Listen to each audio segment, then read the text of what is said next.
Hi friend hi hello नमस्कार। देखो Odisha home guard तरफ आसी जाइए आपणकर रिक्रुटमेंट होमगार्ड पदवी आसो कि पोस्ट आसी जाइए केते तारीख रू एप्लाय स्टार्ट हे तादे आम जाना। देखो सर्ट नोटिफिकेशन आसी जाइए। देखो government of Odisha permanent job रहा ओडिशा गवर्नमेंट जॉब रहा ना पोस्ट कौन रही आपंकर होमगार्ड रही आपंकर टोटाल पोस्ट अच्छी आपंकर 2584 पोस्ट अच्छी। आग को इंक्रीज हम पोस्ट 5-6 हजार बाहर आपंकर।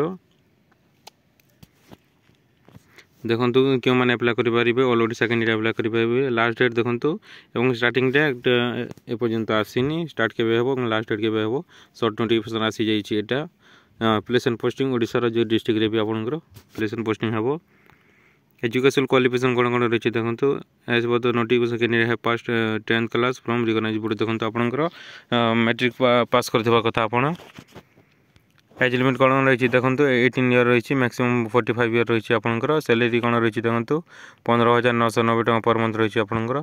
सिलेक्शन प्रोसेस केमती हम आपंकर एग्जामिनेशन देवाक पड़ो आपंकर। प्रथम एग्जाम देवा पड़ो तापर आपंकर पीईटी एंड पीएसटी एग्जामिनेशन हम तापर देखो good character and should be resident of Odisha आपन ओडिशा रे रहुथिबा कथा एवं आपनकर कैरेक्टर गुड कैरेक्टर थिबा कथा तापर आपनकर डॉक्यूमेंट वेरिफिकेशन हम। एप्लिकेशन फीस कौन एप्लिकेशन फीस केते टंका निया जिवो आ ए पर्यंत देनी एठी केते न जीरो हे पारे आ एप्लाई स्टार्टेड एवं लास्ट डेट ए पर्यंत देनी अपडेट सुन जल्दी शीघ्र आसीबो आपनकर। जिति राज्य सरकार जिति पोस्ट बाहरिबा कथा कहउथिले 5 कि 6 हजार टका से 5-6 हजार पोस्ट आपनकर पूरण हेबो। Thank you for watching. देखो यहाँ हूँ आपनकर सर्ट नोटिफिकेशन आसी जाइए ओडिशा होमगार्ड तरफ। Thank you.